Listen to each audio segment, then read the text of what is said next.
Monsieur le Président,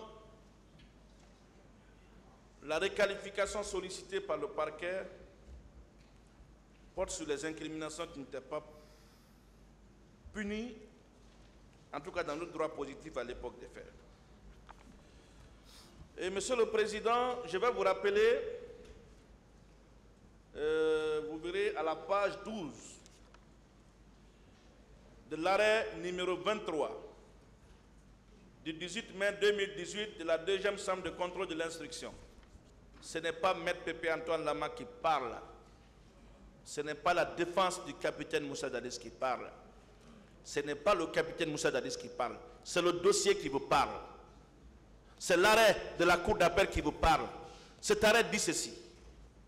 La requalification des faits par le juge pénal est une conséquence du principe de l'égalité tel qu'il est notamment défini aux articles 3 à 8 du Code pénal, en vertu desquels un comportement ne peut être puni que s'il entre dans le champ d'application d'une incrimination avec la conséquence qu'il faut que les faits poursuivis correspondent à l'élément légal. Ça, c'est un élément du dossier. Nous sommes dans le dossier. Nous n'inventons pas. Nous ne falsifions pas. Nous ne modifions pas non plus les déclarations. Nous sommes dans le dossier. Et ce que j'ai dit est vérifiable.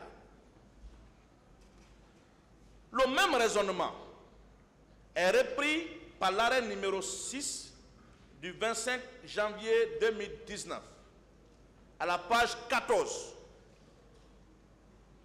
pour ceux qui ne veulent pas lire le dossier.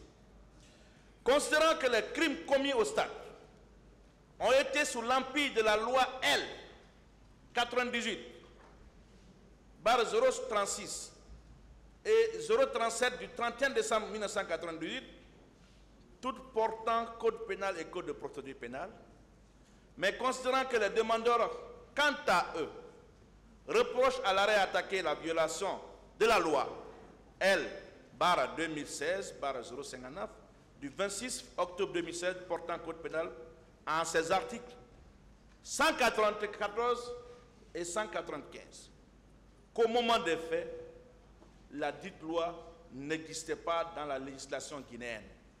D'où il sut que le moyen sera rejeté dans la première branche. Le même débat a été transporté par les partis civils en appel jusqu'à la Cour suprême. Avec les mêmes arguments, la Cour suprême a tranché en ces termes. Conséquemment,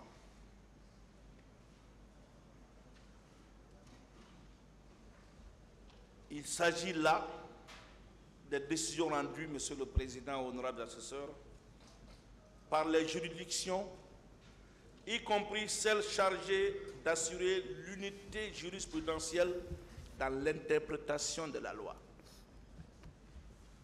Nous avons tous fait ici 4 ans à 5 ans, voire plus, dans une faculté de droit.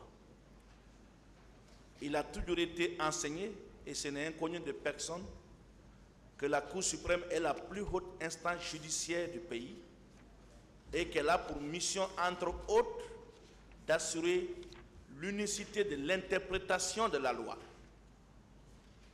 Dans l'enseignement de la jurisprudence, dans les facultés, et même au prétoire, on s'est toujours fondé ou apaisanti en bonne partie sur les arrêts de la Cour de cassation française. Et je pense que ce bel exemple doit également guider le comportement du parquet. Monsieur le Président, honorables assesseurs, la pertinence ou l'impertinence en l'état de cette procédure de la question de la requalification dépend de la position du tribunal sur la question de savoir si les arrêts de la Cour d'appel et au surplus de la Cour suprême ont vocation à produire les effets juridiques auxquels même ce tribunal ne doit se soumettre. Si le tribunal considère que ces arrêts rendus par la Cour d'appel et la Cour suprême ne lui sont pas opposables sur des questions qu'elles ont déjà tranchées, alors que la question de requalification pourra probablement encore être considérée comme digne d'intérêt en l'État. Seulement, Monsieur le Président, honorables assesseurs, dans cette hypothèse, encore faudra-t-il au tribunal de trouver les fondements juridiques d'une telle posture, ce qui est loin d'être le cas.